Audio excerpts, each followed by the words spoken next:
அன்பின் பிதாவே, உமக்கு ஸ்தோத்திரம். முழு உள்ளத்தோடு நாங்கள் உம்மை நோக்கி பார்க்கிறோம். எங்களோடு பேசும் வார்த்தை புரிந்து கொள்ள நீர் எங்களுக்கு உதவி செய்.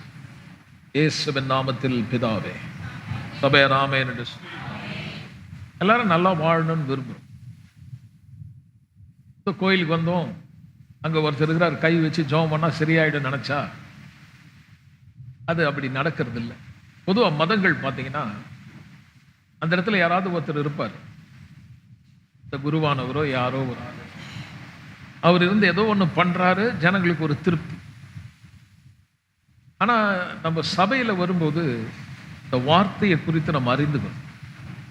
ஒரு மனுஷன் அல்ல, உங்களுக்கு தேவன் எவ்வளவாய் உங்களை நேசிக்கிறார், உங்களை குறித்த திட்டங்கள், நாம் நன்றாக வாழ்வதற்கான சில பிரமாணங்கள் இந்த புத்தகத்திலே கொடுக்கப்படும். ஆகவே தான் வேதம் சொல்வது, நல்லா கவனி என் மகனே, என் வார்த்தைகளை கவனி, என் வசனத்துக்கு நல்லா செவி சாய்த்து கேளுங்க. சங்கீதத்தில் நம்ம பார்த்தோம், நல்லா வளமா வாழணும், தீர்க்க ஆயுசோடு இருக்கணும் அப்படின்னு விரும்புகிறவர்கள் யார் அப்படின்னு ஒரு கேள்வி. கடவுள் என் தலையில எழுதிட்டாரு, இத்தனை வருஷம் தான் உயிர் வாழ்வேன் அப்படின்றது. கர்த்தர் உங்களை குறித்த திட்டங்கள் சிறந்தது, ஏற்கனவே உங்களை குறித்த நோக்கம் இருக்கிறது, நீடித்த நாளாய் திருப்தியாகுகிற ஒரு தேவன். ஆனா அப்படி வாழ முடியுதா, நல்லா இருக்க முடியுமா இன்னும் நிறைய கேள்வி வருது. அந்த கேள்விக்கு பதில் அடுத்த வசனத்துல சொல்லுது,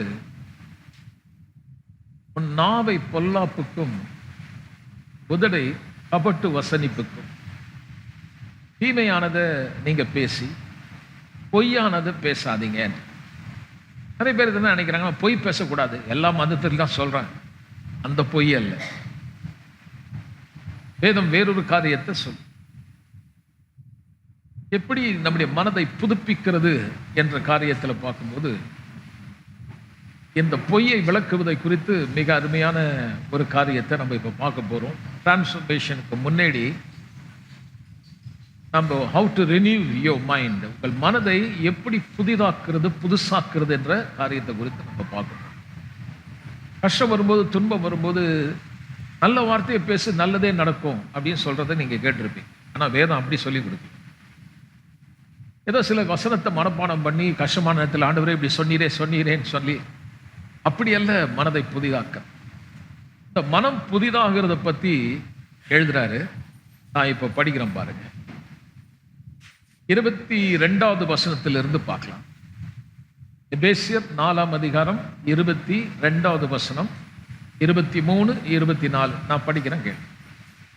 அந்தபடி முந்தின நடக்கைக்குரிய மோசம் போக்கும் இச்சைகளாலே கெட்டு போகிற பழைய மனுஷனை நீங்கள் கலைந்து போட்டு உள்ளத்திலே புதிதான ஆவி உள்ளவர்களாகி மெய்யான நீதியிலும் பரிசுத்தத்திலும் தேவனுடைய சாயலாக சிருஷ்டிக்கப்பட்ட புதிய மனுஷனை தரித்துக் கொள்ளுங்கள். ஓகே, சொல்றாரு, ரட்சிப்பை பெறத்துக்கு முன்னாடி நம்ம எப்படி இருந்தோம், இப்ப எப்படி இருக்கும். நம்ம மனதுக்கும் நம்முடைய வாழ்க்கைக்கும் ஒரு பெரிய தொடர்பு. எப்படி யோசிக்கிறீங்களோ நீங்க அப்படிதான் இருப்பீங்க. 1008 கோயில் போனா கூட மனுஷன் மாற மாட்டான். எத்தனை பேருடைய பிரசங்கம் கேட்டாலும் மாறப்போம். எண்ணங்கள் சரியாகும். அவனுடைய எண்ணங்கள் சரியாகணும்னா எப்படி சரிப்படுத்து? வாழ்க்கையில பிரச்சனை வரும்போது, கஷ்டம் வரும்போது நமக்கு நிறைய மனசுல எண்ணங்கள் வரும். அந்த எண்ணங்கள் நம்ம ஒரு அடையாளத்தை நமக்கு கொடுக்குது. இதுதான் நீ என்ற ஒரு அடையாளத்தை உங்களுக்கு கொடுக்குது. அந்த அடையாளத்திலேயே சில பேர் வாழ்ந்து செத்துறாங்க. இப்ப ரட்சிக்கப்பட்ட பிறகு நம்ம எப்படி வாழணும்? இப்ப கஷ்டம் வருது, பணம் இல்லாத நிலை வருது, குடும்பத்துல சண்டை வருது, பிரச்சனை வருது. இதெல்லாம் வரும்போது நம்ம எப்படி பார்க்கிறோமோ, எப்படி யோசிக்கிறோமோ அப்படிதான் நம்ம. ஆனா இப்ப அவர் நமக்கு எப்படி சொல்லி கொடுக்குறாருன்னா, இந்த மனதிலிருந்து உள்ளே நீங்க ஸ்ட்ரெங்தன் படுத்துறது, உள்ளே இருந்து நம்முடைய மனதை மாற்றும். உள்ளே வாழ்ந்து கொண்டிருக்கிற இந்த மனுஷனுக்குள்ளே இப்ப என்ன நடந்திருக்குன்னா, முதல்ல என்ன நடந்ததுன்னு சொன்னார். முந்தின நடக்கக்கூடிய மோசம் போக்கும், அதாவது மோசம் போக்குறதுன்னா டிசிட், ஏமாற்று, வஞ்சிக்கிறது. இச்சைகளாலே கெட்டு போகிற பழைய மனுஷனை கலைந்து. ஆதாம குறித்து வேதம் சொல்லுது, அதுதான் இங்க எழுதுற. அவன் என்ன பண்ணான்னா, ஒரு பொய்யை நம்பினான், மோசம் போக்கப்பட்டான்.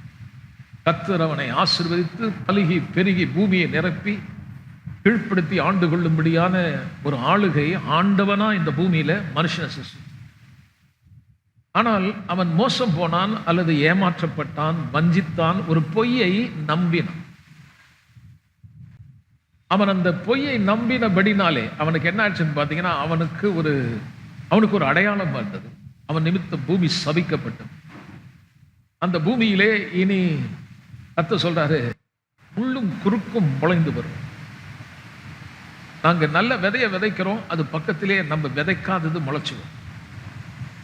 அதை எடுத்து கிளீன் பண்றதுக்கே போதும் ஆயிடும். நம்ம எவ்வளவு அன்பை கொடுக்கிறோம், ஆனா உங்களுக்கு அது திரும்பி வருதா? உழைக்கிறோம், உழைப்புக்கேற்ற ஊதியம் வருது. நம்ம விதைக்கிறோம், ஆனா சில காரியத்தை நம்ம செய்யறோம், ரிட்டர்ன் என்ன வருது? அதோட நிறைய கஷ்டங்கள், துன்பங்கள். பிள்ளைகளை கஷ்டப்பட்டு வளர்க்குறீங்க, சில நேரத்தில் நீங்க எதிர்பார்க்கிறது அங்க வர்றதில்லை. கணவன் மனைவி என்ற உறவுல கூட நாம் சில காரியத்தை செய்கிறோம், ஆனால் நம்ம எக்ஸ்பெக்ட் பண்ண மாதிரி இல்லை, வேற வருது. That's a curse. அது ஒரு சாபமான நிலை. இப்போ நம்ம ரட்சிக்கப்பட்ட பிறகு சொல்றாரு, அவன் எப்படி மோசம் போனான்னா, பொய்யை நம்பினான். நான் சொல்கிறதுனால கவனிங்க, இன்றைக்கு உங்க வாழ்க்கையில் இருக்கக்கூடிய கஷ்டங்கள், துன்பங்கள், சூழ்நிலையில பிசாசு இன்னும் அதே மாதிரி தான் உங்களை ட்ரிக் பண்றான், மோசம் போக்குறான். துன்பத்தை காட்டி கடவுள் உன்னை தண்டிச்சிருக்காரு, நீ ஒரு பாவி, அவர் உன் மேல பிரியமா இல்லை, உன்னை இந்த உலகத்தில் உன்னை யாரும் நேசிக்கல, உங்க அப்பா சரியில்லை, உங்க அம்மா, இப்படி ஏதாவது ஒரு காரணத்தை காட்டி அடையாளப்படுத்தி அவங்களுடைய ப்ராக்ரஸ், முன்னேற முடியாதபடி தடுக்கிறான். இப்போ நம்ம ரட்சிக்கப்பட்ட பிறகு ஒன்று சொல்றாரு பாருங்க, முன்னாடி இந்த விதமான ஒரு அடையாளம், அதாவது worn of dress, கந்தையா, அழுக்கா, ஒரு பழைய ஒரு வஸ்திரத்தை, தோல்வி, அவமானம், வெட்கம், பயம், விரக்தி, டிசப்பாயின்மெண்ட், இதெல்லாம் நம்ம மேல போட்டுட்டு இதுதான் நீ என்கிற ஒரு அடையாளத்தை, சூழ்நிலையை காட்டி அதுக்கேற்ற பிரகாரம் உங்களை சிந்திக்க வச்சு, உங்களை யோசிக்க வச்சு மனுஷனை வஞ்சித்தான். இப்ப நம்ம ரட்சிப்பை பெற்ற பிறகு இப்ப நம்ம யார் என்பதை அடுத்த வருஷம் சொல்றாரு பாருங்க, ரொம்ப முக்கியமான. உள்ளத்தில் புதிதான ஆவி உள்ளவர்களாக்கப்பட்ட நீங்கள், அப்படி வரணும். பட் ஆனா தமிழ் அப்படி வரல. And we made new in the spirit of your mind. உள்ளத்திலே புதிதாக்கப்பட்ட ஆவி உள்ளவர்களாகிய நீங்கள், அதாவது உள்ளே நீங்கள் you are born again. இப்ப நம்ம யாருன்னு பார்த்தா, உள்ள ஒரு மனுஷன் வாழ்ற பாருங்க, அதான் உண்மையான மனுஷன். அந்த மனுஷன் சரீரத்தில் இருக்கான். அந்த மனுஷன் சிந்திக்க, தீர்மானிக்க, மனம் அல்லது ஆத்மா என்ற பகுதி நமக்கு இருக்கு. நம்ம என்ன பண்றோம், நம்ம மனது பிரகாரம் தான் யோசிக்கிறோம். இந்த உள்ள ஆவி வேலை செய்யல பாருங்க, ஃபங்க்ஷன் ஆகல. இப்ப ரட்சிப்புல இப்ப நம்முடைய ஆவி உயிர் பெற்று விட்டது. அவர் ஆமென் சொல்லாமா? கடவுளை யாராவது பார்த்துருக்கீங்களா? யாரும் பார்த்தது இல்லை. அவர் எப்படி இருக்கிறாரு? ஆவியா இருக்கிறார், பரிசுத்தமான ஒரு தெய்வம். அந்த பரிசுத்தமாய் ஆவியாய் இருக்கிற தேவனை நம்ம எப்படி தொடர்பு கொள்ள முடியும்? நாட் த்ரூ யுவர் மைண்ட், மனதினால் அல்ல. அப்ப என் ஆவி உயிர் பெற்றாதான் அந்த தேவனை நான் ஆராதிக்க முடியும். அப்ப முதல் மனுஷன் வஞ்சிக்கப்பட்டு மோசம் போக்கி, அங்கே உண்டான காரியம் மரணம் அல்லது பிரிவு. பாவத்தின் சம்பளம் மரணம் அல்லது ஒரு பிரிவு, ஹியூஜ் செப்பரேஷன். அவர் அறிந்து கொள்ள முடியாதபடி, புரிந்து கொள்ள முடியாதபடி நம்முடைய ஆவியில ஆவியா இருக்கிற தேவனை நம்ம பார்க்க முடியல. உருவம் இல்லாத ஆவியா இருக்கிற தேவனுக்கு மனுஷன் என்ன பண்ணிட்டான், இப்படிதான் தெய்வங்கள் இருக்குன்னு சில சிலைகளையும் உருவங்களையும் மனுஷன் கொடுத்தான். அதன் வழியாக அதை தொடர்பு கொள்ளும்படி மனுஷன் தன் மைண்டில், மனதிலே தொடர்பு கொள்ள பார்க்க. இது ஒரு மாயை, இது ஒரு பொய்யான ஒரு தோற்றத்தை உண்டு பண்ணி அப்படி கடவுளை தேடணும். ஒரு சிலரை சொல்றான், மாயையான தோற்றத்தை உண்டு பண்ணி பொய்யை கொடுத்து, வஞ்சித்து, துன்பத்தை கொடுத்து, கஷ்டத்தை கொடுத்து, this is who you are. இதுதான் நீ. உன்னை கடவுள் இப்படிதான் அனுப்பி வச்சிருக்காரு இந்த உலகத்துக்கு, உன்னால ஒண்ணு முடியாது, உன் தலையெழுத்து இப்படி, அப்படிலாம் உங்களுக்கு சில காரியத்தை சொல்றாங்க. ஆனா உண்மையில் நான் வேதத்தில் எடுத்து பார்த்தா, வேதம் சொல்லுது, உள்ளத்திலே நான் இப்பொழுது மறுபிறப்பினாலே, ரட்சிப்பினாலே இப்ப என் ஆவி உயிர் பெற்றது. எப்படின்னா, இந்த பிரிந்து போன நாம், தேவனை விட்டு பிரிந்து போன நாம், தொடர்பு கொள்ள முடியாத ஒரு தேவனை ஆராதிக்கும்படி இப்போ இந்த உள்ளே தேவன் ஒரு புதிதான ஆவி, எல்லாம் சேர்த்து சொல்லும், நியூ ஜெனரேட்டட், அல்லது you are born again, you are new creature, நீங்கள் ஒரு புது சிருஷ்டி, உன் ஆவி உயிர்ப்பிக்கப்பட்டிருக்கிறது. அதனால தான் பாருங்க, நம்ம சிலையை வைக்கிறது இல்லை, நம்ம சிலையோ அல்லது யாரோ ஒரு மனுஷனையோ நம்ம ஆராதிக்கிறது இல்லை. ஏன்னா எனக்கு தெரியும், என் ஆவி உயிர் பெற்ற பிறகு காண முடியாத அதர்சனமான தேவனோட என்னால் தொடர்பு கொள்ள முடியுது. இப்போ அந்த பாக்கியத்தை, அந்த ஆசீர்வாதத்தை கொடுத்த பிறகு சொல்றாரு, நீங்க ரட்சிக்கப்பட்ட பிறகு புதிதான ஆவி உள்ளாக்கப்பட்ட நீங்க யார் தெரியுமா? மெய்யான நீதியை பெற்றிருக்கீங்க, பரிசுத்தத்தில் இருக்கீங்க. இப்ப தேவனுடைய சாயலாக சிருஷ்டிக்கப்பட்ட ஒரு புதிய மனுஷனை புட்டான் தரித்துக் கொள்ளுங்கள் என்று வேதம் சொல்லுங்கள். முன்பு நான் வேறொரு விதமான ஒரு தோற்றத்தை உடையவனாக, பயம் உள்ளவனாக, விரக்தி உள்ளவனாக, தண்டிக்கப்பட வேண்டியவனாக, ஒரு சாபமான ஒரு வாழ்க்கை உள்ளவனாக பிசாசு எனக்கு ஒரு அடையாளத்தை ஏற்படுத்தி, இதுதான் நீ என்ற ஒரு தோற்றத்தை ஏற்படுத்தி முன்ன போக முடியாதபடி நம்மளை அவன் மரித்த ஒரு நிலையில வச்சான். உலகத்துல மனுஷன் கஷ்டப்பட்டு பணத்தை சம்பாதிச்சு they think I attained, நான் சம்பாதிச்சிட்டேன், முடிச்சிட்டேன். ஆனா அந்த பணம் அவனுக்கு திருப்தியை கொடுக்கறது இல்லை, அவனுக்கு ஒரு நிறைவை கொடுக்காது. Your money, your relationship, this world never give satisfaction. You never have completeness. இந்த பூமியில நிறைவு என்பது உங்களுக்கு கிடைக்காது. ஏன்னா எந்த தேவன் உங்களை சிருஷ்டிச்சாரோ அந்த தேவனோடு என்னைக்கு நீங்க இணைக்கப்படுறீங்களோ அப்பதான் உங்க வாழ்வு பூரணத்தை அடைகிறது. பணம் இருக்கும், ஆனா விரக்தி இருக்கும். ஆசீர்வாதம் இருக்கும், அதனோட வேதனை இருக்கும். நன்மை இருக்கும், அதோட தீமை இருக்கும். ஆனா ரட்சிக்கப்பட்டா தீமையை நன்மையாக்க முடியும். துன்பத்துல நீங்க சந்தோஷமா வாழ முடியும். நெருக்க வந்தாலும் நீங்க பயப்பட மாட்டீங்க, கலக்க வந்தாலும் மனம் உடைய மாட்டீங்க, துன்பம் வந்தாலும் கைவிடப்பட்ட நிலைமையில இருக்க மாட்டீங்க, கீழே தள்ளா கூட நீங்க மடிந்து போக மாட்டீங்க, எழுப்பி நிப்பீங்க. பலன் உனக்குள்ள இருக்கும். ஏன்னா உங்களுக்கு தெரியும், நான் யார் என்பது எனக்கு தெரிஞ்சிடும். யாரோ ஒருத்தர் உன்னை பார்த்து இதுதான் நீ என்று சொன்னால் நீங்க அதை நம்புறீங்க. ஒரு சில பேர் எங்கேயோ போய் சில கிளி கிட்ட கேட்கறான், சில பரட்ட தலையை ஒருத்தன் காட்டுறான், அவங்க கிட்ட போய் கேட்கறான். சில பேர் நாளை கொண்டு போய் கொடுத்து நான் யாரு கொஞ்சம் சொல்லுப்பான்னு கேட்கறான். ஆனா வேதம் சொல்றதை கவனிக்க மாட்டான். வேதம் சொல்லி யார் என்றால் சிருஷ்டித்த தேவனுடைய சாயல் உனக்கு உண்டு. You are more like God.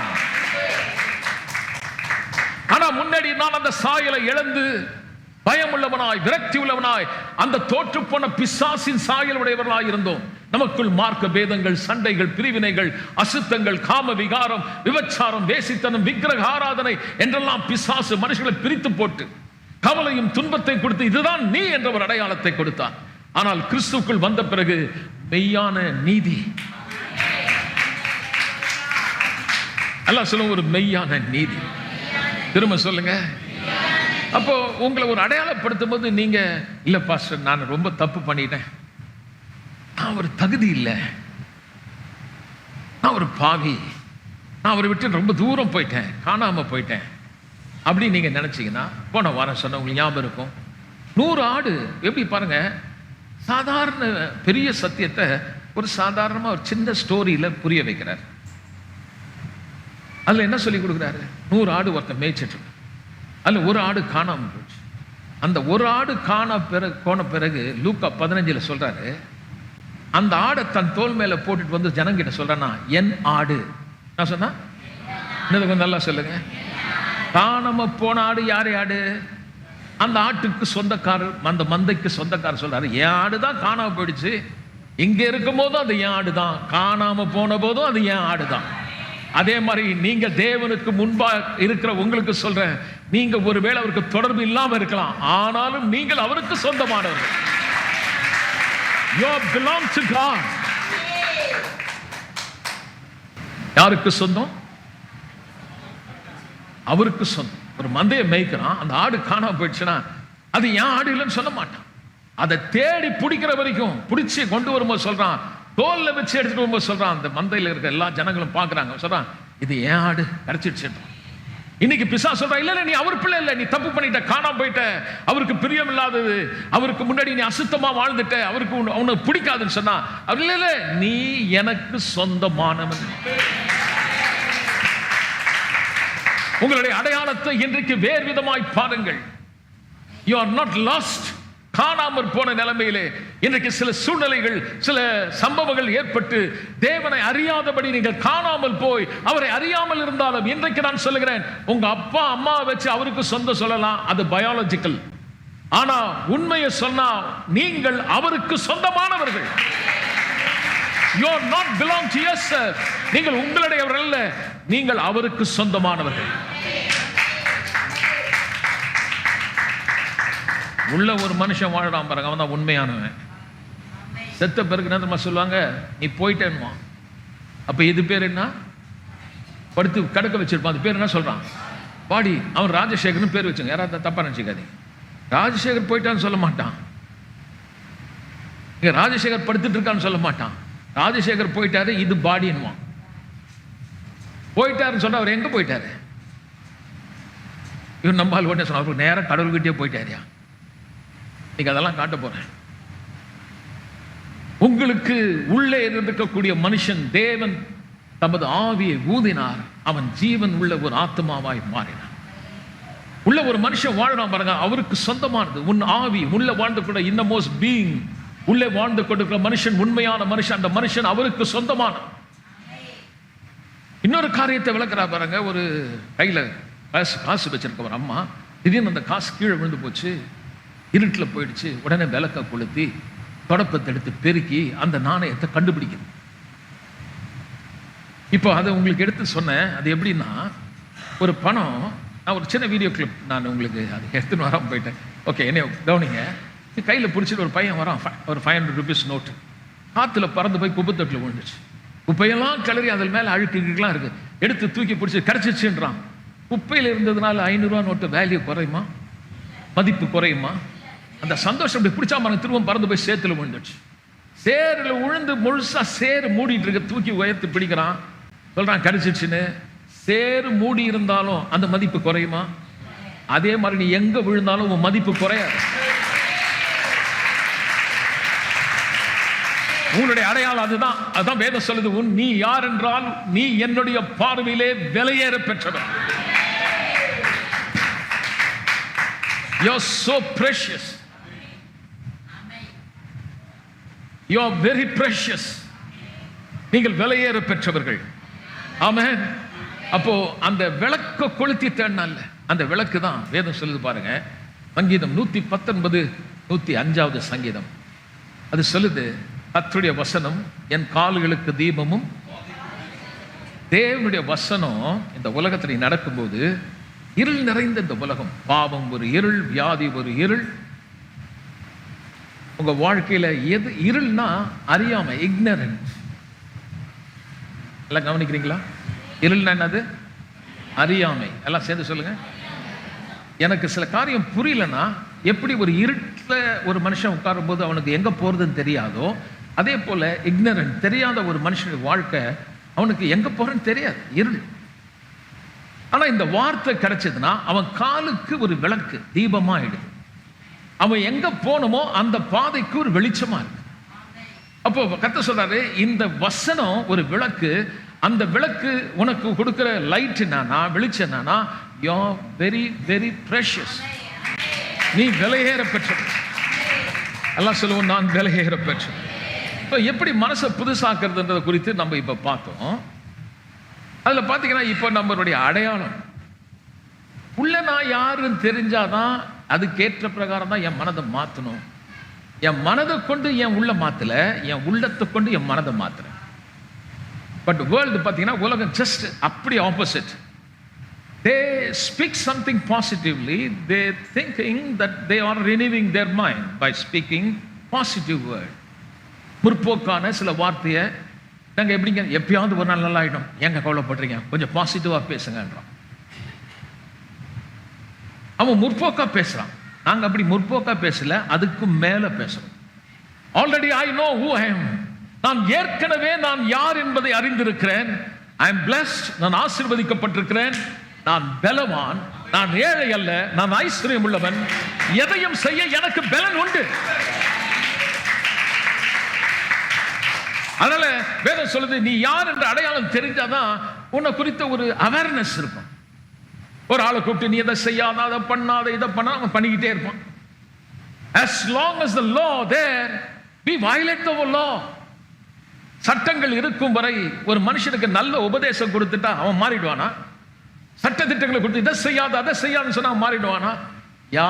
யாரையும் மாற்ற முடியாது. பக்கத்தால பாஸ் சொல்லுங்க. அதனால பயப்படாதீங்க, நான் உன்னை மாற்ற முடியாது. அடி உதச்சி ஒருத்தனை மாற்ற முடியாது.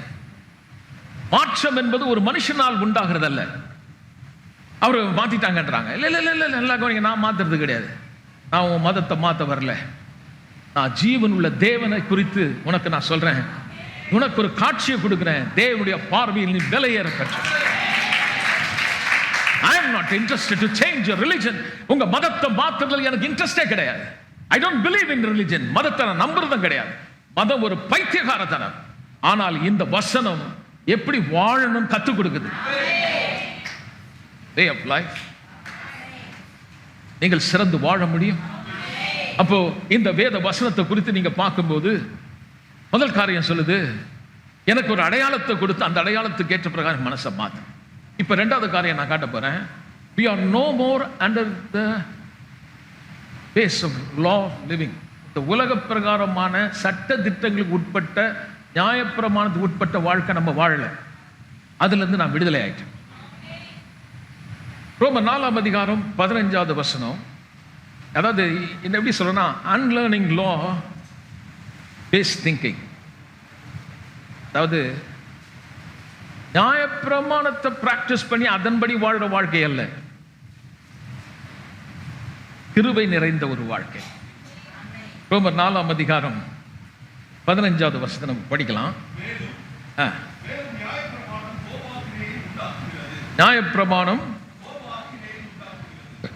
நியாயப்பிரமாணம் கோப ஆக்கினியை உண்டாக்குகிறது. நியாயப்பிரமாணம் இல்லாவிட்டால் மீறுதல். நியாயப்பிரமாணம் அப்படின்னா நியாயமா வாழும்படி கொடுக்கிற கட்டளை, அதாவது ஒழுக்கமா வாழறதுக்கு கொடுக்கிற கட்டளை. எல்லா ரிலிஜன்லையும் அது உண்டு, எல்லா மதத்திலும் சொல்லுவாங்க, இது நல்லது செய்தா நல்லது நடக்கும், கெட்டது செய்தா. எந்த கட்டளையாவது ஒரு மனுஷனை மாத்தி இருக்கா? law, that law will not give changes. மனுஷனை சட்டங்கள் மாத்தாது. சட்டங்கள் மனுஷனை மாத்தி இருந்தா இந்த உலகத்திலே நம்ம பரலோக வாழ்க்கை வாழ்ந்திருப்போம். சட்டம் வந்தாலுமே என்ன இருக்கு? மீறுதல். எல்லாம் சொல்லுங்க, வயலேட் பண்றது, அதுக்கு எகென்ஸ்டா செய்வோம். சின்ன சின்ன உதாரணம், ஹெல்மெட் போடுன்னா போடுறோமா? கொஞ்சம் பேர் போடுவாங்க, கொஞ்சம் பேர். சிக்னல் லைட்டு ரெட்டு எரியுது, போலீஸ்கார் இல்லை, வண்டி நிறுத்துவோமா? அப்படி பார்க்குறீங்க, என்னையும் சேர்த்து தான் சொல்கிறேன். அப்படி இப்படி பார்த்துட்டு யாரெல்லாம் எடுத்துடும். ஒரு சந்திலேருந்து வரான், வரும்போது சொல்கிறான் நிறுத்திட்டு வான்றான். என்னைக்காவது நம்ம நிறுத்தி வந்திருக்கோமா? அதுலேருந்து வர வேகம் பார்த்தீங்கன்னா ஹைவேஸில் வர மாதிரி சர்ன்னு வருவான். அடிபட்டு நேராக ஸ்டான்லி ஹாஸ்பிட்டலில் ஊக்கு போட்டு மாட்டி வச்சிருப்பான். அடிப்பட்டு உள்ள போற, கொஞ்சம் நிதானமா போ என்ற சட்டம் கொடுத்தாலும் சட்டத்தின்படி நம்ம வாழறதுக்கு பிடிக்க மாட்டோம். மனுஷனுக்கு பிடிக்கல. they don't like that. ஏன்னா உள்ள ஒரு ரெபெல்லியஸ், ஒரு கீழ்ப்படியாத ஒரு ஒரு தன்மை ஒரு பிள்ளைங்க கிட்ட சொல்லி பாருங்க, அதை எடுத்துட்டுமான்னு சொன்னா அது உடனே எடுத்துட்டு வந்தா அதுக்கு மண்டை வலிக்கும். கொஞ்சம் நேரம் பொறுத்து தான் செய்யும். ஒரு 10 தடவை சொல்லணும். they don't like that. இதை செய்ய அதை செய்யணும், உடனே அவங்களுக்கு கோவம் வருது. சும்மா எப்ப பாரு அதை பண்ணு இதை பண்ணு, ஒரே பிரச்சனையாகுது. புருஷனுக்கு பிடிக்க மாட்டுது, மனைவிக்கு பிடிக்க மாட்டுது. வேலையில போனா ஒரு அதிகாரி உட்கார்ந்து இதை செய்யாதுன்னு சொன்னா அவனுக்கு பிடிக்க மாட்டுது. இதுதான் மனுஷனுடைய டெண்டன்சி, மனுஷனுடைய இது. இந்த நியாயம் ஒழுக்கமா வாழறதுக்கான கட்டளை கொடுத்தா அந்த கட்டளை எங்க இருக்குதோ அந்த கட்டளை அதனால நிறைய பேர் மீறுறாங்க. இதை குறித்து இன்னும் கொஞ்சம் தெளிவா பார்க்கலாம். அது என்னன்னு பாத்தீங்கன்னா, அந்த மீறுதல், அந்த நியாயப்பிரமாணம் இல்லை வச்ச கட்டளை இல்லைன்னா மீறுதலே இல்லையே. செய்யணும் செய்யக்கூடாது அந்த கட்டளை இல்லைன்னா தப்பு இல்லை. கரெக்டா? ரெட் லைட்ல நிக்கணும்னு சொன்னதுனால தானே இப்ப நம்ம அது மீறும்போது தப்பு. அது அப்படி இல்லைன்னா தப்பு கிடையாது இல்லையா? அப்ப நியாயப்பிரமாணம் இல்லைன்னா மீறுதல் இல்லை. அப்ப நியாயப்பிரமாணம் நல்லது இல்லையா? கட்டளை நல்லது, கட்டளை நல்லது, நல்லது கொடுக்கல. கட்டளை பரிசுத்தமானது, பரிசுத்தத்தை கொடுக்கல. கட்டளை நீதியை குறித்து சொல்லுது, நீதியை கொடுக்கல. என்ன அப்படியே விட்டுச்சு. ஹலோ, கட்டளை எப்படின்னா, டயக்னோஸ்டிக் சென்டர்ல போனீங்கன்னா உங்களுக்கு ஸ்கேனிங் மிஷின் வச்சிருக்காங்க. MRI scan, CT scan, PET scan அப்படின்னு விதவிதமான ஸ்கேனுங்க. அதில் போனால் நம்ம உள்ளே போயிட்டோம்னா அது நம்ம உள்ள இருக்கிற எல்லா குறையும் சொல்லிடும். ஆனால் இந்த ஸ்கேனிங் மிஷின் நம்ம சுகப்படுத்துமா? பேசுங்களேன், சுகப்படுத்துமா? Scanning machine சுகப்படுத்துமா? நம்ம கண்டிஷனை சொல்லும். அதே மாதிரி கட்டளை என் கண்டிஷனை சொல்லிச்ச ஒழிய என்னை மாத்தல. அப்படி நியாயப்பிரமாணம் செய்ய முடியாததை ஒருவர் செய்யும்படி இந்த உலகத்தில் தேவன் மனுஷனாய் வந்தார். அப்ப நியாயப்பிரமாணம் மீறுதல் அது மட்டுமல்ல, அந்த பாவத்துக்கு ஸ்ட்ரெங்த் எப்ப கொடுத்ததுன்னா நியாயப்பிரமாணம் தான் கொடுத்துச்சான். 1 கொரிந்தியர் 15ஆம் அதிகாரம் 56வது வசனம் சொல்லுகிறது, நியாயப்பிரமாணம் அந்த பாவத்துக்கு ஸ்ட்ரெங்த் கொடுத்துச்சு. ஆனா இப்ப நல்ல செய்தி, நியாயப்பிரமாணம் செய்ய முடியாது, தேவனே செய்தார். ஆமென். அப்ப எப்படி என் மனசை நான் புதுசாக்குறேன்னா, ரோமருக்கு எழுதின புத்தகம் 12ஆம் அதிகாரத்துல 1வது வசனம் சொல்றாரு, தேவனுடைய இரக்கத்தை முன்னிட்டு. என் கூட சேர்ந்து சொல்லுங்க, உங்க மனதை புதிதாக்குறதுக்கு ஒரு காரியம் சொல்றாரு. அந்த வசனத்தை படிங்க பார்க்கலாம். ரோமர் 12:1, உங்கள் சரீரங்களை தேவனுக்கு பிரியமும் ஜீவ பலியாக ஒப்பு கொடுக்க வேண்டும் என்று. எதை முன்னிட்டு? எல்லாம் சேர்ந்து சொல்லுங்க, தேவனுடைய இரக்கங்களை முன்னிட்டு நான் உங்களுக்கு சொல்லிட்டு கீழே சொல்றாரு, உங்கள் மனதை புதிதாக்குறதுனாலே நீங்கள் மறுரூபமாக்க. அப்போ என் மனசை புதுசாக்குறதுக்கு முன்னாடி நான் தேவனுடைய இரக்கத்தை நான் நினைக்கிறேன். அப்ப ரோமர் 1ஆம் அதிகாரத்தில் நீங்க 3வது வசனம் வரைக்கும், 3ஆம் அதிகாரம் வரைக்கும் பாத்தீங்கன்னா, ஒரு மனுஷன் ரட்சிப்புக்கு உண்டாக்குறதுக்கு இயேசு சிலுவையிலே மரித்து அடக்கம் செய்யப்பட்டு உயிரோடு எழுந்த அந்த நல்ல செய்தி ரட்சிப்பு கொடுக்க பலன். 3ஆம் அதிகாரத்திலிருந்து 5ஆம் அதிகாரம் வரைக்கும் பார்த்தீங்கன்னா, எப்படி இந்த பாவியான மனுஷன் தேவனுடைய பார்வையில குற்றமில்லாமல் இருக்கும்படியான ஒரு தகுதி கொடுக்கப்பட்டுச்சுன்னு சொல்லுது. 6ஆம் அதிகாரம் நான் கிறிஸ்துவோடு இருக்கிற யூனியன், எப்படி நான் ஐக்கியமானேன் என்று சொல்லுகிறது. 7ஆம் அதிகாரம் நியாயப்பிரமாணத்தில் தேவன் எப்படி என்னை விடுதலை ஆக்கினார் சொல்லுது. 8ஆம் அதிகாரம் நியாயப்பிரமாணம் செய்ய முடியாத தேவனே செய்து முடித்தார். நியாயப்பிரமாணம் செய்ய முடியாததை தேவனே செய்து நீதியை இலவசமாய் கொடுத்து என்னை அவர் பிள்ளையாக்கி, பிள்ளை மட்டுமல்ல அவரோடு கூட என்னை உடன் சுதந்திரவாளி ஆக்கினார் என்று இந்த ஆசீர்வாதங்கள் ஆன் வந்துகிட்டே இருக்குது. இதுல ஏதாவது ஒண்ணு எனக்கு தகுதி இருக்குதா? ரட்சிப்பை பெறதுக்கு எனக்கு தகுதி இருக்குதா? இந்த பரிசுத்தமான தேவனுக்கு முன்பாய் நிற்கிறதுக்கு எனக்கு ஏதாவது ஒரு நீதி இருக்கா? அவரோடு இணைக்கப்படும்படி எனக்கு எதிலாவது நான் என்னுடைய காம்ப்ளிமெண்ட்ஸ் இருக்கா, என்னுடைய பங்கு இருக்கா? எதுவுமே கிடையாது. எல்லாம் அவர் செய்து முடிச்சார். இப்ப இதெல்லாம் சொல்லிட்டு தான் சொல்றாரு, இந்த இரக்கத்தை முன்னிட்டு. அப்போ இந்த இரக்கம் என்ன? நல்லா கவனிங்க. உங்க மனதை எப்படி புதுப்பிக்கணும்? ஒவ்வொரு முறையும் நியாயப்பிரமாணத்தை கொண்டு வந்து அந்த சட்ட திட்டத்தை நான் கை கொள்ளல, கர்த்தருக்கு பிரியமானதை நான் செய்யல, அதனால நான் பாவி. இல்ல, நீங்கள் செய்த செயலை வைத்து அல்ல தேவன் உன்னை பார்க்கிறது. நீங்க பிறக்கிறதுக்கு முன்னாடியே உன் பாவங்கள் மன்னிக்கப்பட்டாகிவிட்டது. இல்ல, இது this is very weak, you know that. இத சொல்லும்போது கொஞ்சம் புரியாத மாதிரி இருக்கும், ரைட்? புரிஞ்சிடுச்சா உங்களுக்கு? புரியாத மாதிரி. ஒருவருடைய மீறுதல், கர்த்தர் மோசேயின் வழியாக நியாயப்பிரமாணத்தை கொடுக்கிறார். இந்த நியாயப்பிரமாணம் ஒழுக்கமாக வாழும்படி கொடுக்கப்பட்ட கட்டளை. சொல்ல, இது மாதிரி செய்தா நீ பிழைப்ப, உன் ஆசீர்வதிப்பேன்ற. ஆனா எவனும் செய்யல. பார்க்கலாம் பாருங்க. சரி, அதுக்கு ஒரு ஏற்பாடு பண்ணார். கட்டளையை மீறதுனால உன்னை தண்டிக்கணும், ஆனா தண்டிக்க கூடாதபடி அவனுக்கு ஒரு மீறுதலுக்கு ஒரு ஏற்பாடு பண்ணுகிறார். வரும்போது வெறுங்கையோட வராத, ஒரு ஆடோ மாடோ நீ பறவையோ எடுத்துட்டு வந்து அங்க பலியிடுனார். அந்த மிருகம் என்ன பாவம் பண்ணுச்சு? ஏன் அந்த மிருகம் பலியிடப்படணும்? அது ஏதாவது பாவம் பண்ணுச்சா? கர்த்தர் காட்டுறாரு, அந்த கான்சிக்வன்ஸ் ஆஃப் சின், இந்த பாவம் தண்டிக்கப்படாம உன்னை நான் ஆசீர்வதிக்க முடியாது. அப்போ உன்னை ஆசீர்வதிக்கிறேன்னா நீ ஆண்டவரே நான் தப்பு பண்ணிட்டேன் மன்னி, இல்ல உன்னை மன்னிக்க முடியாது என்றார். உனக்கு ஒரு தண்டனை ஏற்கனவே நீ பிறக்கிறதுக்கு முன்னாடியே எழுதியாச்சு. உனக்கும் எனக்கும் விரோதமா ஒரு தீர்ப்பு இருந்தது. காது உலக நல்லா கவனிங்க. பிறக்கும் போதே நீ நரகத்துக்கு போன எழுதிட்டார். பாஸ்டர் இந்த மாதிரி சொல்லிட்டீங்க, இது வரைக்கும் நான் அப்படி கேட்டதே இல்லையே.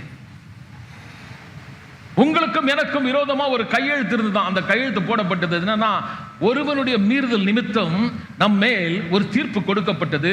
அது என்னவென்றால் ஆக்கினை தீர்ப்பு, தண்டிக்கப்பட வேண்டும் என்ற தீர்ப்பு. ஏன் தண்டிக்கணும்? நான் என்ன பண்ணேன்? நீ பண்ணினியோ பண்ணலையோ, but sin it is inside of you. உள்ள பாவம் இருக்கு.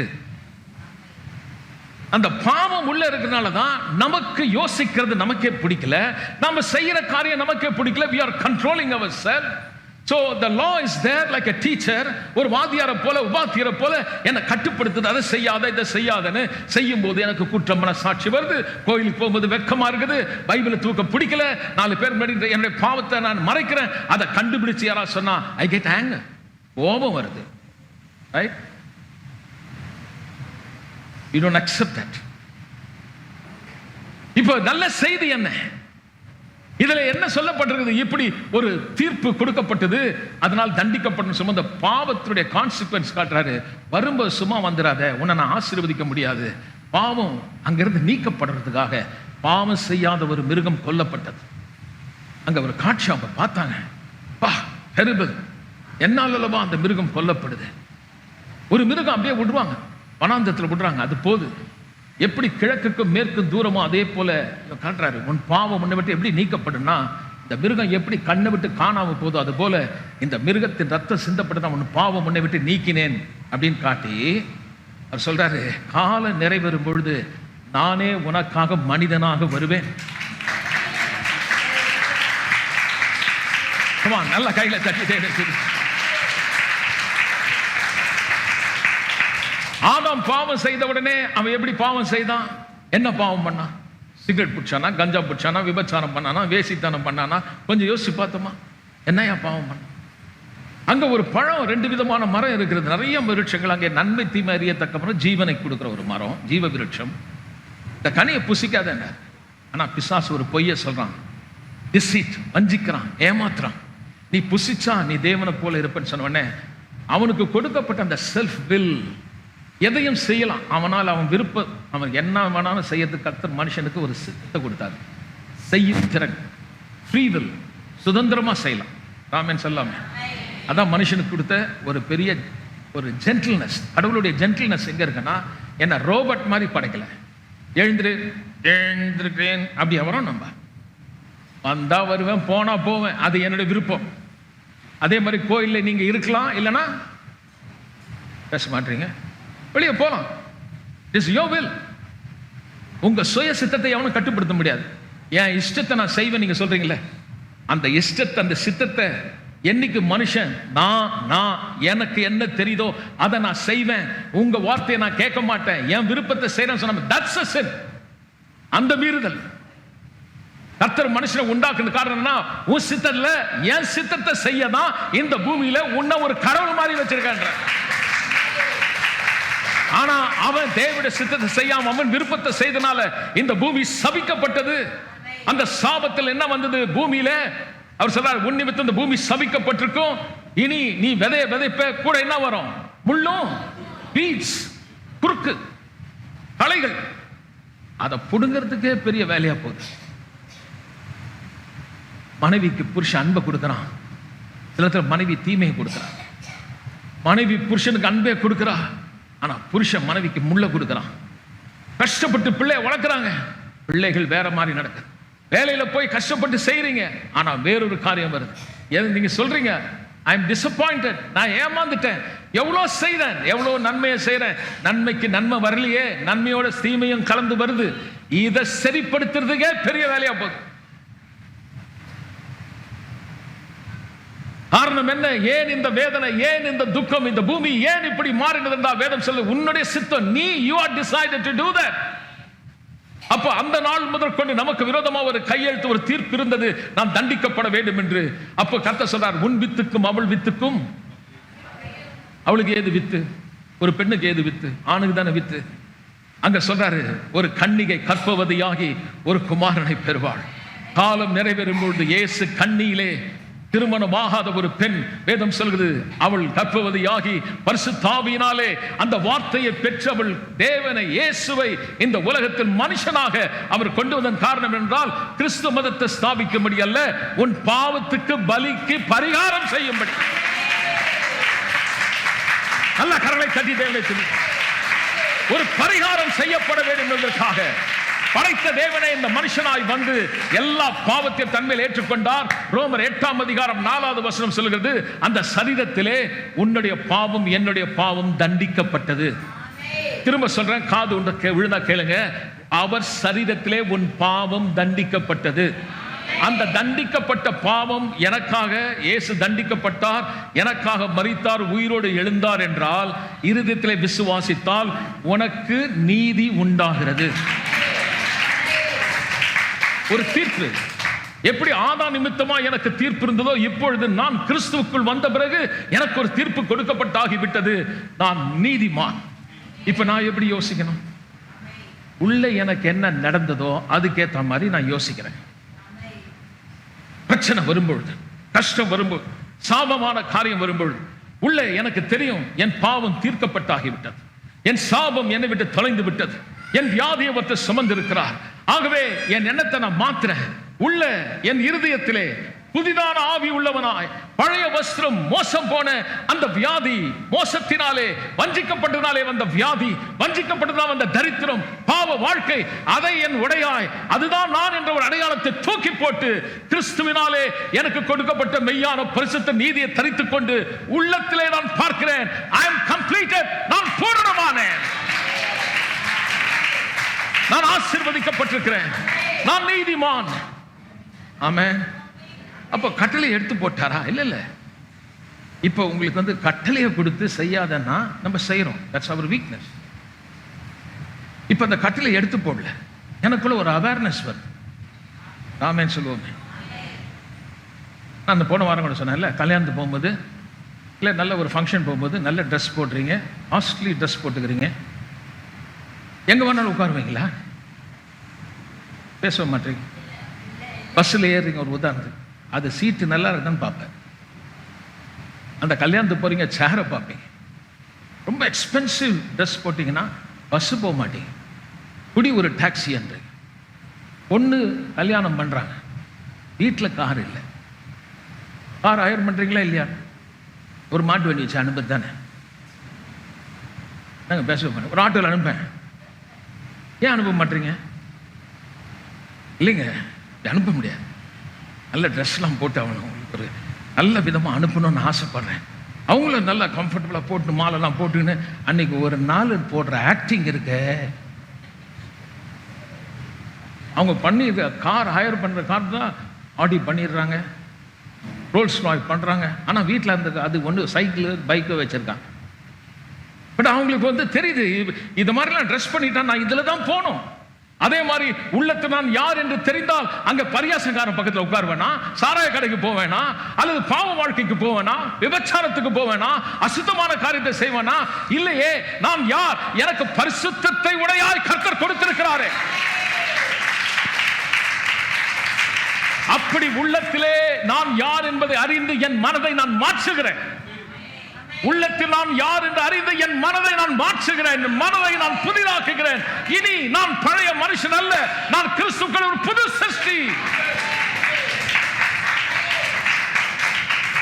பழையவைகள் எல்லாம் ஒழிந்து போயின, எல்லாம் புதிதாயின. ஆமென். இயேசுநாதர் சீஷர்களோடு இருக்கிறாரு. அப்ப அவர் சொல்றாரு, யோவான் 6ஆம் அதிகாரம் 56, யோவான் 6ஆம் அதிகாரம் 56. என்னத்தை புசிக்கிறாரு? மாம்சம் இல்லை, என் மாம்சம்.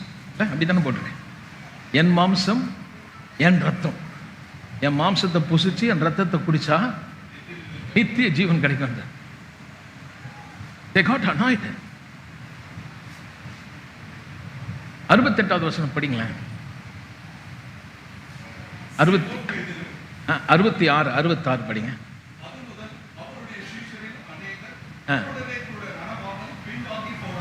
இந்த வார்த்தையை கேட்ட உடனே they struggled. பின்வாங்கி போயிட்டான், ஃபாலோ பண்ணல. எல்லாம் கவனிக்கிறீங்களா? என்ன சொன்னாங்க, இந்த உபதேசம் ரொம்ப கஷ்டமா கடினமா இருக்குது, புரியல, we don't want to follow you, போயிட்டாங்க. பிறகு சீஷர்களை பார்த்து கேட்கிறார், நீங்களும் போக விருப்பமா இருக்கீங்களா அப்படின்னு கேட்கிறார். அப்ப அவர் சொல்றாரு 68, உம்மிடத்திலே ஜீவனை தருகிற வசனம் உண்டே, உம்மை விட்டு நாங்கள் எங்கே போவோம்? அது என்ன அர்த்தம்? என்ன அப்படி பேசினாரு? ஞாயிற்றுக்கிழமை நம்ம மாசத்துக்கு ஒரு தடவை பண்றோம்னா சபையில எப்பவுமே திருவிருந்து கொடுக்குறோம். இது இயேசுவின் சரீரம், இதை வாங்கி. நிறைய பேர் நினச்சிக்கிறாங்க ஒவ்வொரு கோயிலில் ஒவ்வொரு மாதிரி பிரசாதம் கொடுக்குறாங்க கிறிஸ்தவன் நினச்சிக்க. அந்த மாதிரி பிரசாதம் நினச்சிக்கிட்டு நிறைய பேர் கோயிலுக்கு வர்றவங்களே இல்லையோ, அது அன்றைக்கி அந்த திருவிருந்து கொடுக்குறாங்களம்மா, வரும்போது அது வாங்கிட்டு வந்துடுன்றாங்க. யாருங்க உட்காந்துருக்கீங்களா? கவனி, வர்றது கிடையாது, ஒன்றும் கேட்கறதுக்கு. கடைசி அந்த நேரத்தில் வர வேண்டியது, அந்த அப்பத்தை கொஞ்சம் கொடுங்கய்யா, கோயிலில் பிரசாதம் மாதிரி வாங்கி சாப்பிட்டு போயினே இருக்குது. என்னது அது? என்ன பண்ணுறோம் அதெல்லாம் எங்களுக்கு தெரியாது. ஆக மொத்தம் எல்லாரும் வாங்கி சாப்பிட்றாங்க, கோயிலில் கொடுக்குறாங்கய்யா, அது வாங்கும்போது பயபக்தி அப்படியே வாங்கி அப்படியே. இந்த பக்தி வேஷம் தேவ வல்லமை அறியாத கூட்டம். பக்தியின் வேஷம் தரித்து தேவ வல்லமையை அறியாத கூட்டம். சொல்லுங்க, பதுசு மாதிரி வருது, நிறைய எல்லாத்தையும் தலைமையில பூசிக்கிறது, கலர் கலர் ட்ரெஸ் எல்லாம் போட்டு, இது ஒரு குறிப்பிட்ட சட்ட கலரை போட்டுக்கிறது. அவங்க பார்த்தா அந்த பக்திமான் அப்படின்னு பார்த்தா பெரிய தாடி விட்டுட்டு அப்படியே ஒரு மாதிரி, அதுக்குன்னு ஒரு கலர் ட்ரெஸ், அவனுக்கு ஒரு கலர். கிறிஸ்தவனுக்கு வெள்ளை, முகமது இஸ்லாமியருக்கு ஒரு பச்சை, இந்து மக்களுக்கு ஒரு சஃப்ரன், செந்தூரம். அதுதான் நம்ம தேசம். சோப்பு, வெள்ளை, பச்சை. ஐயோ, ஏன் அப்படி பார்க்குறீங்க? அவன் மதத்துக்கு ஒரு அடையாளம். அது சொல்றாரு, இந்த வேஷம் நல்லா இருக்குது, ஆனா உனக்கு என் வல்லமே தெரியாது. அவர் மாம்சத்தை புசிக்கிறத பத்தி சொல்றாரு. உன் பாவம் தண்டனையை நான் ஏற்றிருக்கிறேன். நீ இந்த ரத்தத்தை புசிக்கும் போது நான் அடித்து நொறுக்கப்பட்டேனே, ரத்தம் சிந்தினேனே, பாவத்துக்கான பரிகாரம் செலுத்தினேனே, இதை நீ பருகும் போது உனக்கு ஞாபகம் வரும், I have a part in this, எனக்கு இதுல ஒரு பங்கு இருக்கு. அந்த திருவிருந்துன்னு சொல்றோம். அது என்னன்னா, இந்த எதிராளிக்கு முன்பாக எனக்கு ஒரு பந்தி ஆயத்தப்படுத்தி, அந்த பிசாசு வெட்கப்படும்படி உள்ளத்தில் ஏற்பட்ட காரியத்தை கொண்டு என் மனதை நான் புதுசாக்கி சொல்றேன். என் பாவங்கள் சும்மா நீங்கள, நான் கதறி அழுது முட்டி போட்டு நான் ஜெபம் பண்ணதால என் பாவம் மன்னிக்கப்படல. நான் பாவியா இருக்கும் போது, துரோகியா இருக்கும் போது எனக்காக ஒரு மரித்ததினாலே, அந்த ரத்தம் சிந்ததினாலே அந்த பாவம் எனக்கு மன்னிப்பை கொடுத்தது. So I tell you, renewing of a mind, it is not your self effort or not self reform. மனம் புதிதாக்குறது என்பது என் சுய முயற்சி அல்ல, நீ சுயமாய் உன்னை சீர்படுத்துகிறது அல்ல. You are already completed. நீங்கள் ஏற்கனவே பூரணமாகிட்டீங்க, நீங்க பரிசுத்தமாயிட்டீங்க. மெய்யான நீதி பரிசுத்தம் உள்ள கொடுத்துட்டாரு. கொடுக்கப்பட்டதை வச்சு உங்க மனசை நீங்க மாத்தணும். நல்லா சொல்லலாமே? இல்ல நல்லா சொல்லல.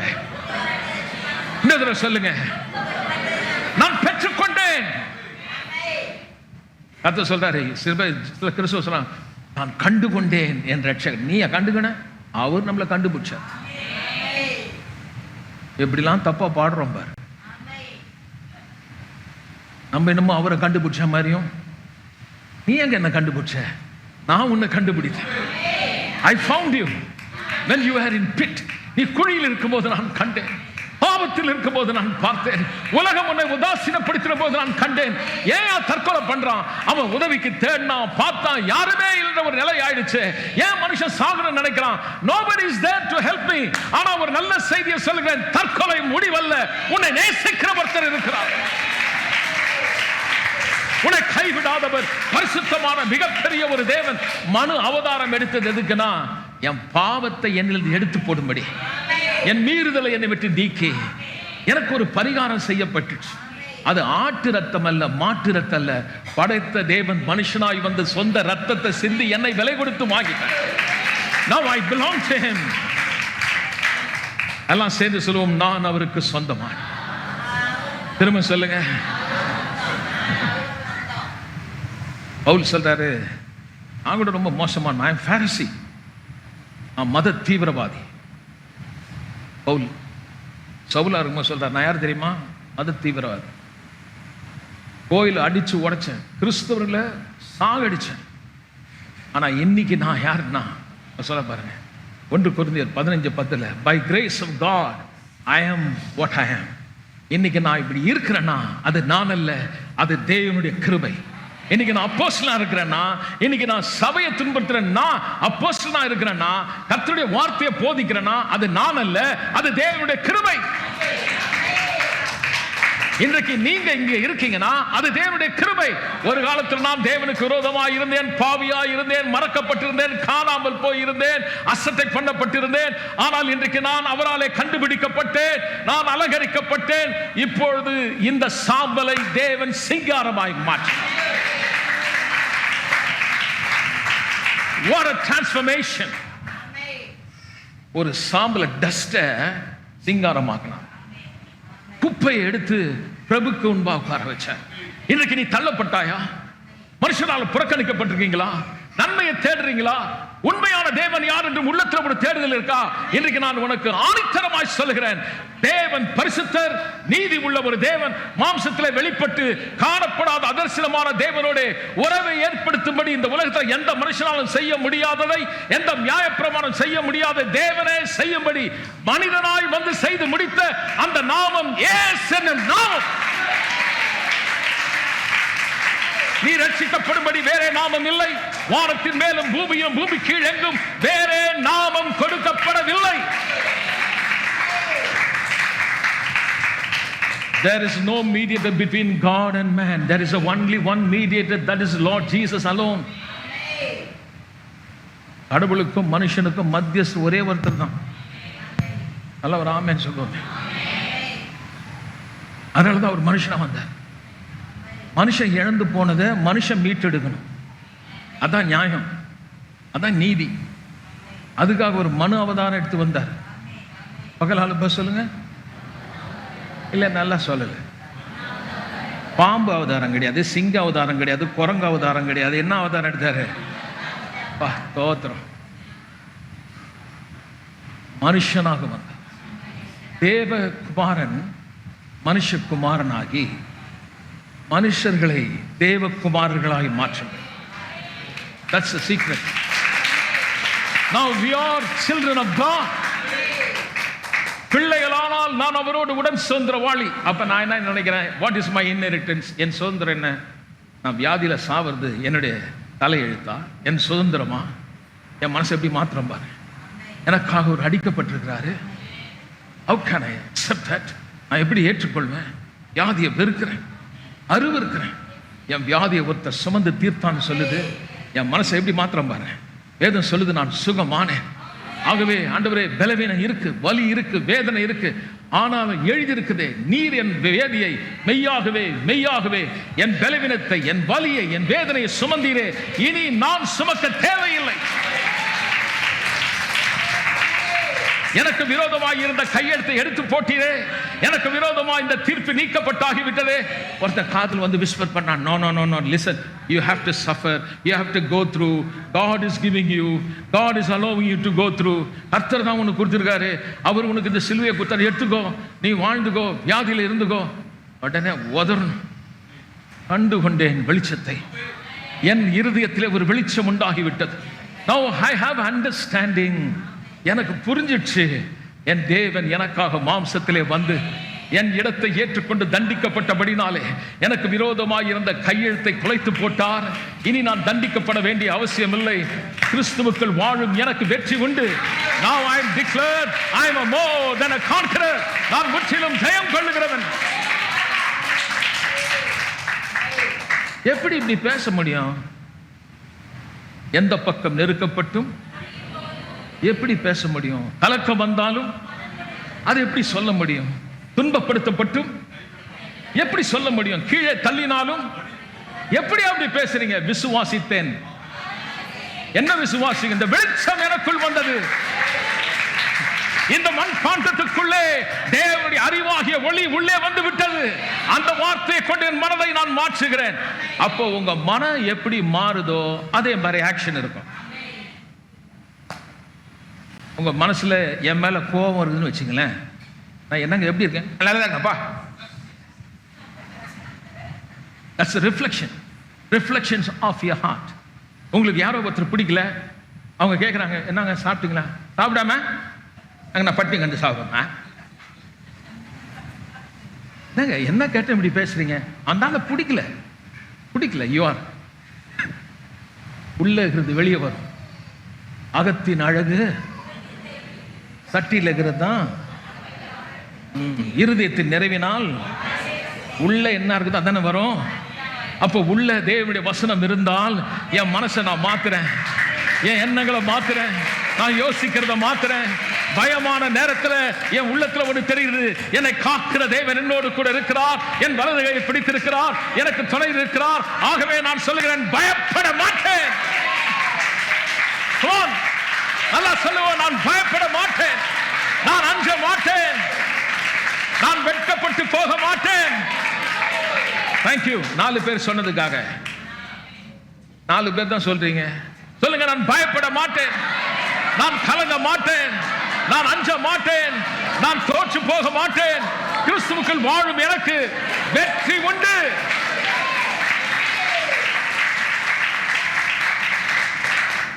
So you need understanding. புரியணும். அவர் ஆமென் சொல்லுவாங்க. சில பேர் திடீர்னு பையன் லவ் பண்றான், பொண்ணு லவ் பண்ண, ஒருத்தர் புரியலன்னா இது பிரேக்கப். உங்களுக்கு புரிய வைக்கிறதுக்காக இதெல்லாம் என்ன நான் சொல்ல வேண்டியது இருக்கு. அவன் சொல்றாங்க, உனக்கு என்னை பத்தி புரியாது, உங்க கூட என்னால் வாழ முடியாது, டக் டக் கத்திரி போட்டு பெற்றா பிரேக்கப். ஏன் புரிஞ்சுது? அண்டர்ஸ்டாண்டிங் இல்லை. கரெக்டா? ஸ்கூல் போற பிள்ளைய படிக்க வைக்கிறாங்க, அந்த டீச்சர் நாயா கத்துது, நாய் ஊழற மாதிரி சொல்லுது, இவனுக்கு ஒன்றும் புரியல. பாஸ் பண்ணுவானா ஃபெயில் ஆவானா? புரியலன்னா அந்த பையன் பாஸ் பண்ணுவானா ஃபெயில் ஆவானா? ஃபெயில் ஆயிடுவான். கணவன் மனைவி ஒருத்தர் புரிஞ்சுக்கல, அந்த வாழ்க்கை எப்படி இருக்கும்? ஃபெயில். பிசினஸ் பண்றான், பிசினஸ், அந்த பிசினஸ் பத்தி ஒண்ணுமே புரியலனா அந்த பிசினஸ் ஃபெயில் ஆஃப் சக்சஸா? உருப்படாது. வாழ்க்கை உருப்படணும்னா, தேவனோட நல்ல வாழ்க்கை வாழணும்னா, சுகமா வளமா செழுமையா வாழ்ந்து தீர்க்க ஆயுசோட நீடித்த நாளா இருக்கணும், புரியணும். That's why we have taken so much time. நாங்க ஏன் இவ்வளவு நேரம் எடுக்கிறோம்? எதுக்காக 1 மணி நேரம் பிரசங்கம் பண்றேன்? இது உபன்யாசம் இல்ல, சொற்பொழிவு கிடையாது, இது ஜீவ வார்த்தை, வாழ்வளிக்கும் வார்த்தை. ஏழையை ஐஸ்வரனாய் மாற்றும், பலவீனனை பலவானாய் மாற்றும், வியாதி உள்ளவனை சுகமுள்ளவனாய் மாற்றும், வெட்கப்பட்டவனை தலை நிமிர செய்யும். வார்த்தை ரொம்ப விலையேறப்பட்ட. It is precious than gold and rubies. பொன்னை விட, வெள்ளியை விட, வைரத்தை விட வசனம் ரொம்ப விலையேறப்பட்ட. என்னங்க ஏங்க அது புரிஞ்சிடுச்சுன்னா இதெல்லாம் தானா வரும். சட்டை வாங்கணும்னு சொல்லி பைபிள் வாங்காம இருக்காது. பைபிள் வாங்கினா தான் சட்டை வாங்க முடியும். டக்குன்னு எங்கேயோ வந்துட்டாரியா, எல்லாம் வாங்கிட்டேன், ரவை வாங்கிட்டேன், புளி வாங்கிட்டேன், மைதா வாங்கிட்டேன், இது வரைக்கும் பைபிள் வாங்கினியா? அதுதான் எதுக்கு பிரதர் நான் என்னது வாங்குறது? அது வாங்கினதுன்னு நான் பேசும்போது நீ இப்போ திறந்து பார்த்து இல்லை என்ன சொல்லுது?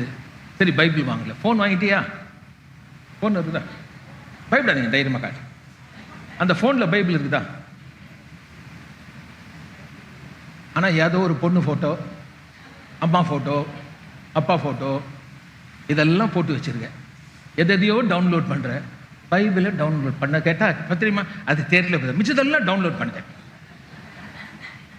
ஜங்க் குப்பெல்லாம் டவுன்லோட் பண்ண தெரியும். சில பேர் ரொம்ப நேரம் ஒத்து பார்க்குறான்னா அவன் ஏதோ பார்க்குறான்னு அர்த்தம்.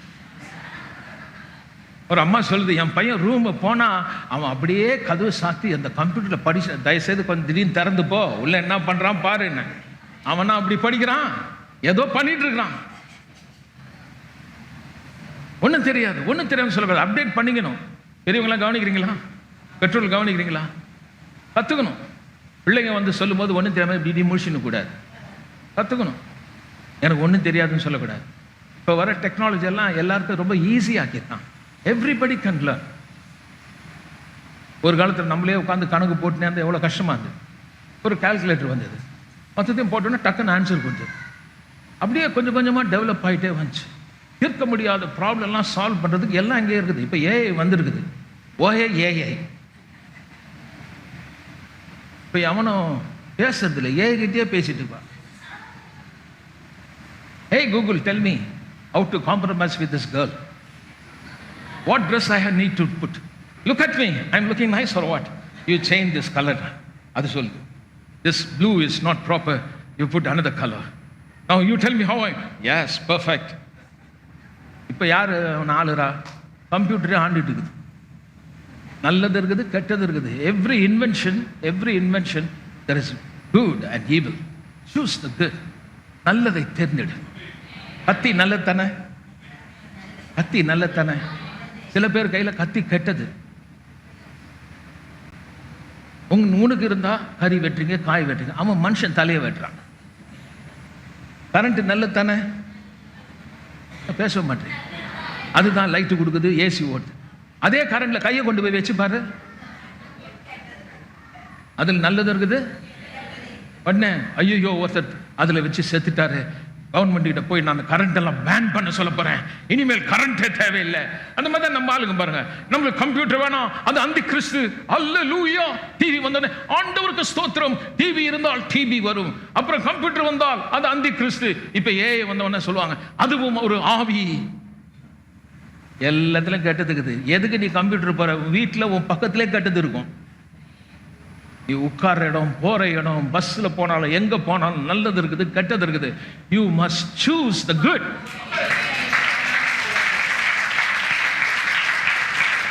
Don't try to change somebody.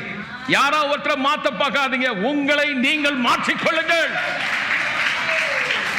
Change your mind so that you can change yourself. உங்கள் மனதை மாற்றினால் நீங்கள் மாறலாம். மனம் மாற வேண்டுமானால் already you must know who you are. I tell you, you are completed. நீங்கள் ஏற்கனவே உள்ளே பரிபூர்ணம் உள்ளவர்கள், ஆசீர்வாதமானவர்கள். நான் நிறைவுள்ளவனாக இருக்கிறேன். அப்ப நான் எப்படி பார்க்கிறேன்? I am completed. நான் ஆசீர்வதிக்கப்பட்டிருக்கிறேன். எதை வச்சு சொல்றேன்? எனக்காக ஒருவர் மரித்தார், எனக்காக ஒருவர் நீதியை நிறைவேற்றி விட்டார், என்னை ஒருவர் விலை கொடுத்து வாங்கி விட்டார். அவர் சொல்லிட்டாரு, அவர் பார்வையில் நான் வேல்யூ, நான் ரொம்ப மதிப்பானவன். சொல்லுங்க, நான் மதிப்புக்குரியவன். நீ ஒரு குப்பை அப்படின்வா, நம்பிடாத, அது ஒரு பொய். நீ படிக்கலன்னு சொல்லுவாங்க, பரவாயில்ல, படிக்காட்டியோட எனக்கு திறமை இருக்குது, என் குடும்பத்தை நான் நடத்த முடியும். படிச்ச முட்டாள இருக்கிறான், படிக்காத மேதைகள் இருக்காங்க. படிக்க வேணாம்னு சொல்ல, படிக்கணும். ஆனா அதனால நீ ஒன்றும் பெரிய ஆள் ஆயிட முடியாது. எல்லாம் நம்ம கிட்ட தான் இருக்கு. ஆகவே நான் சொல்லுகிறேன், நீங்கள் ஆசீர்வதிக்கப்பட்டிருக்கீர்கள். அதுக்கேற்ற போல் உங்கள் எண்ணத்தை மாற்றணும். சரி, படித்தோம், தெரிஞ்சுக்கிட்டோம், அது மாதிரி புரியணும்னா யூ நீட் ப்ரேயர் லைஃப். வீட்டுக்கு போய் இந்த செய்தியை கேட்டேன், நான் சுகமானேன்னு சொல்றீங்க, உள்ளத்தில் நான் நீதி ஆயிட்டேன்னு சொல்றீங்க, ஆனால் ஆண்டவரே எனக்கு புரியலையே, எனக்கு நீர் அந்த புரிதலை தாரும்னா ஆவியானவர் உன் கண்ணை திறப்பார். 2 கொரிந்தியர் 4:4 சொல்லுகிறது, ஒரு மனுஷன் போதகத்தில் நீ புரிஞ்சிக்க முடியாது, ஓரளவுக்கு அப்படி தெரியும். ஆனால் அந்த லைட், அந்த வெளிச்சம், அந்த புரிதல் எங்க வருதுன்னா கனெக்ஷன், தேவனோடு இருக்கக்கூடிய இணைப்பு. நீ அவர்கிட்ட பேசு. ஆவியானவர் உன் மனக்கண்ணை பிரகாசமடைய செய். எழுந்து நாம் கர்த்தரை துதிப்போம்.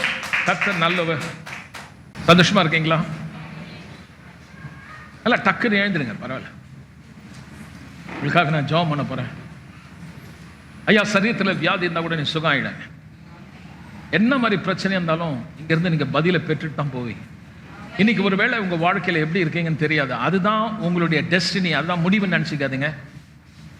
கண்டிப்பா உங்க வாழ்க்கை பூத்து குலுங்கும், மாறும். நம்ம அவரை நோக்கி பார்ப்போம். எல்லாம் கண்களை மூடி தேவனை நோக்கி பாருங்க. உங்களுக்காக நான் ஜெபிக்கிறேன். இன்றைக்கு ஒருவேளை உங்க நிலைமை எப்படி இருக்குன்னு எனக்கு தெரியாது. எதிர்காலத்தை குறித்து பயம், அல்லது வாழ்க்கையில ஒரே இடத்துல தேக்கமான நிலையில, சில காரியம் அடிக்ஷன் அல்லது ஒரு கெட்ட பழக்கத்தில் மாட்டியிருக்கும். உங்களுக்கு பிடிக்கல, அதுல இருந்து வெளியே வரணும்னு பாக்குறீங்க, முடியல. ஆனா இப்ப நான் சொல்றேன், நீங்க கிறிஸ்துவுக்குள்ள ஒரு புது சிருஷ்டி. இவ்வளவு நாள் நீங்க ஆதாமுக்குள்ள இருந்தீங்க, அவனுடைய நேச்சர், அவனுடைய சுபாவம் இருந்தது. ஆனா கிறிஸ்துக்குள்ள வந்தா அவருடைய நேச்சர், அவருடைய தன்மை வரும். தானா வராதே, நீங்க கூப்பிடணும். பயம் தானா வரும், கவலை தானா வரும். நான் சொல்ல, நான் அப்படி வர மாட்டேன், நான் திருடம் கிடையாது, கதவை தட்டினா உள்ள வருவேன். அப்போ என்ன அனுப்பியிருக்காரு, உன் இதயமாகிய கதவை தட்டுகிறார். நீ சொல்லணும், ஆண்டவரே வாங்கப்பா, என் உள்ளத்துல வாங்க. ஒரு நிமிஷம் கண்ணை மூடி பயபக்தியா சொல்லுங்க, அன்புள்ள பிதாவே, என் சொந்த குமாரனை எனக்காக அனுப்பி எனக்கு பதிலாளாய் என் பாவத்தை அவர் சுமந்து தீர்த்ததை, மரித்து அடக்கம் செய்யப்பட்டு உயிரோடு எழுந்ததை என் இருதயத்தில் விசுவாசிக்கிறேன். இயேசுவே, என் உள்ளத்தில் வார். நீரே என் கர்த்தர் என்று, தேவன் என்று, ஆண்டவர் என்று அறிக்கை செய்கிறேன். இன்று முதல் உம்மையே நான் ஆராதிப்பேன். ஆமென். நல்ல கரங்களை தட்டி நாம் தேவனை துதி